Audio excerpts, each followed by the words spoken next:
अस्सलाम वालेकुम दोस्तों, welcome back to the physics MCQ series. आज की वीडियो में हम डिस्कस करेंगे चैप्टर नंबर 16 अल्टरनेटिंग करंट के डिफरेंट जो हमारे पास डिफरेंट कंसेप्ट से एमसीक्यूज लिए गए।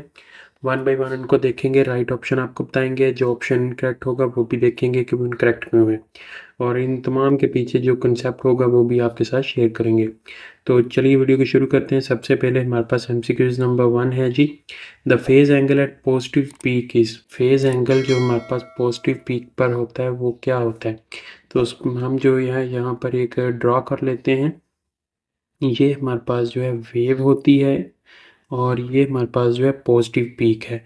तो यहाँ पर हमारे पास 0 है, यहाँ पर पाई/2 है, फिर यहाँ पर पाई है, और यहाँ पर जो है वो हमारे पास नेगेटिव पीक होती है, और यहाँ पर हमारे पास जो है 3 पाई/2 आ जाता है, जबकि यहाँ पर 2 पाई है।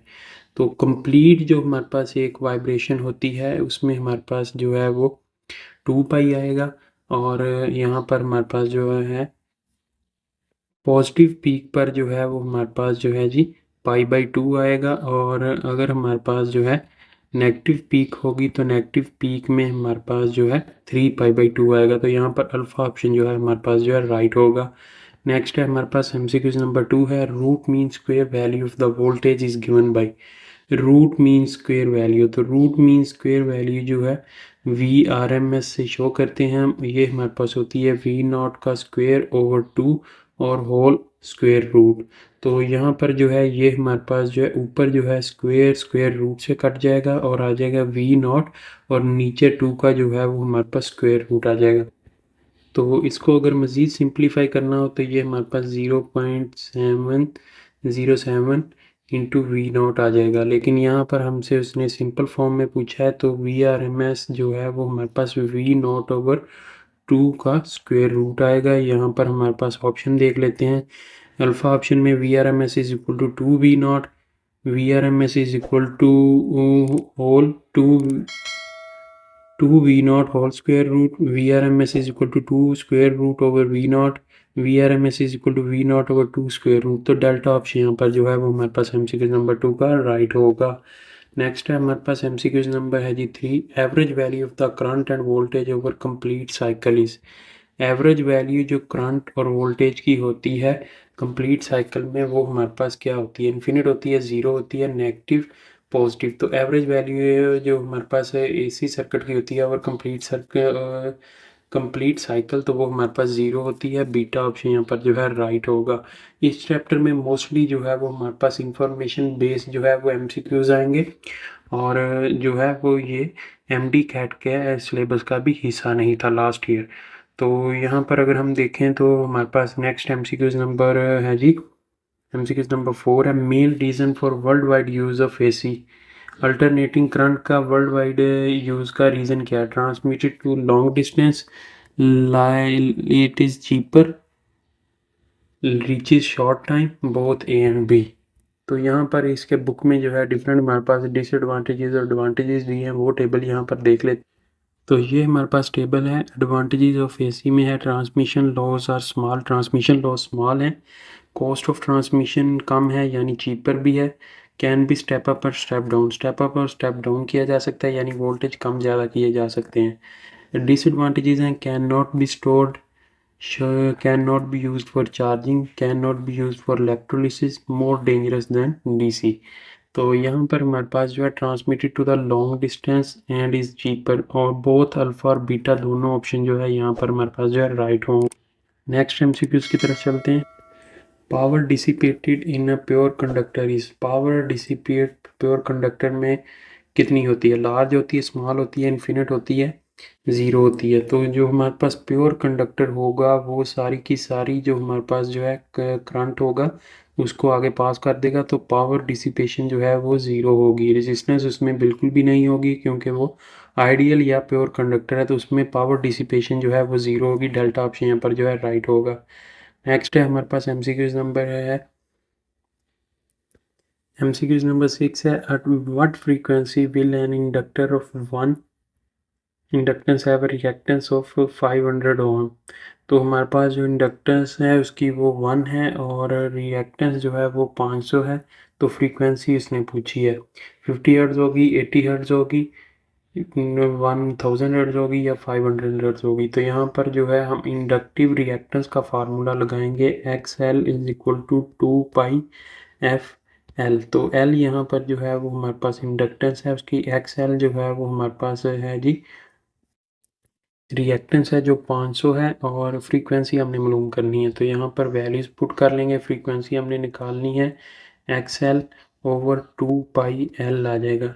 यहाँ पर जो है वो हमारे पास XL जो है वो 500 है, और 2 इंटू 3.1414 जो है पाई की वैल्यू है, और 1 जो है हमारे पास इंडक्टेंस है। तो इसको सॉल्व करेंगे तो ये हमारे पास 79.6 के करीब जो है वो आ जाएगा, और इसको राउंड ऑफ करेंगे तो ये बीटा ऑप्शन यहाँ पर 80 हर्ट्ज जो है वो राइट आंसर होगा। नेक्स्ट है हमारे पास MCQs नंबर है जी 7। In a pure inductive AC circuit the current.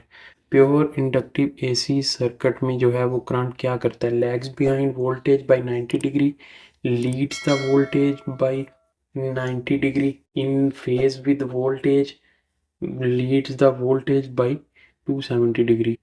तो यहाँ पर ग्राफ ड्रा करके देख लेते हैं। सपोज ये हमारे पास जो है जी, ये हमारे पास यहाँ पर जो है वो करंट का है। तो यहाँ पर जो है जो रेड कलर से है ये हमारे पास वोल्टेज को शो करता है, और जो ग्रीन कलर वाला है ये हमारे पास करंट को शो करता है। तो ये हमारे पास इन केस ऑफ इंडक्टर है, इंडक्टिव AC सर्किट है, इंडक्टर के केस में है। तो अल्फा ऑप्शन यहाँ पर जो है राइट है। जो करंट है वो हमारे पास वोल्टेज से लैग करता है 90 डिग्री, और यहाँ पर हमारे पास जो ग्राफ बनेगा दोनों का वो हमारे पास कुछ इस तरह बनेगा। यहाँ पर वोल्टेज होंगे और यहाँ पर जो है वो हमारे पास करंट होगा, 90 डिग्री का यहाँ पर एंगल बनेगा। और जो लीड करता है यानी करंट जो होता है वो 90 डिग्री आगे होता है वोल्टेज से, वो हमारे पास होता है जी इन केस ऑफ कैपेसिटर। तो कैपेसिटर के केस की अगर हम बात करें तो कैपेसिटर के केस में हमारे पास जो ग्राफ बनेगा वो कुछ इस तरह होगा। यहाँ पर हमारे पास जो है वोल्टेज होंगे और यहाँ पर हमारे पास जो है करंट होगा। और अगर हम बात करें रेजिस्टेंस के केस की, रजिस्टर के केस की, तो उसमें वोल्टेज और जो है वो हमारे पास करंट जो होंगे वो एक ही फेज़ में होंगे। तो चार्ली ऑप्शन जो है ये हमारे पास रजिस्टर के लिए जो है वो आएगा। तो तीनों ऑप्शंस में हमने तीनों तरह के सर्किट जो है वो देख लिए हैं। नेक्स्ट है हमारे पास MCQs नंबर है, MCQs नंबर 8 है। 100 microfarad capacitor is connected to AC voltage of 24 volt and frequency 50 hertz. The reactance of capacitor is.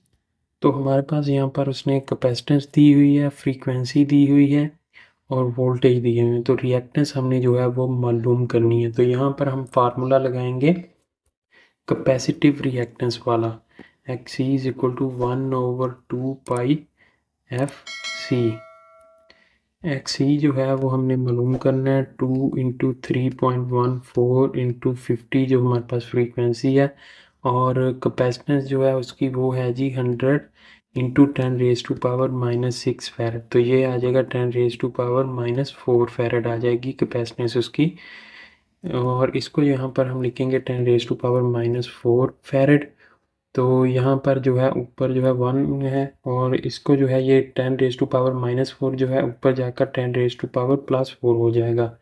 नीचे जो है इनको हम जब मल्टीप्लाई करेंगे ये 314 आ जाएगा, और इनको डिवाइड करेंगे तो ये हमारे पास जो है जी 31.88 ओम आ जाएगा। तो बीटा ऑप्शन यहाँ पर जो है वो हमारे पास राइट होगा। रिएक्टेंस जो है कैपेसिटर की वो हमारे पास 31.88 ओम। नेक्स्ट है जी हमारे पास MCQs number 9। Which phase diagram is correct about RL series circuit. तो दो तरह के हमारे पास जो है सीरीज सर्किट होते हैं, एक RL सीरीज सर्किट है और एक RC सीरीज सर्किट है। दोनों की फेज डायग्राम्स अक्सर हमारे पास MD-CAT में या फिर बोर्ड के एग्ज़ाम्स में आ जाती हैं। तो उस सिलसिले में हमारे पास जो है फेज डायग्राम जो RL सीरीज सर्किट की है उसमें अगर हम बात करें तो हमारे पास रेजिस्टेंस के केस में जो है वो वोल्टेज और करंट जो है वो हमारे पास एक ही फेज़ में होते हैं। लेकिन इंडक्टेंस के केस में हमारे पास जो वोल्टेज होते हैं वो हमारे पास जो है 90 डिग्री लीड करते हैं करंट को। तो जो R है यहाँ पर ये हमारे पास जो है करंट लाइन को शो कर रहा है, करंट की लाइन को शो कर रहा है।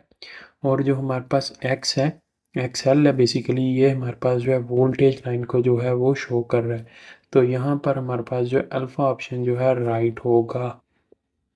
चार्ली ऑप्शन में भी आर और एक्स है और एंगल भी 90 का है, लेकिन यहाँ पर जो करंट लाइन है वो हमारे पास लीड कर रही है वोल्टेज को 90 डिग्री से, तो ये रॉन्ग है।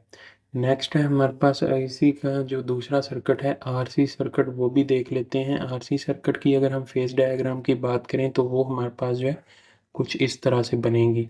यहाँ पर हमारे पास जो है रेजिस्टेंस यानी इस करंट लाइन आ जाएगी और यहाँ पर एक्स ही यानी हमारे पास जो है आ जाएगी वोल्टेज लाइन, और इनके दरमियान जो है वो 90 डिग्री का एंगल बनेगा। तो ये हमारे पास आरसी सर्किट के लिए है।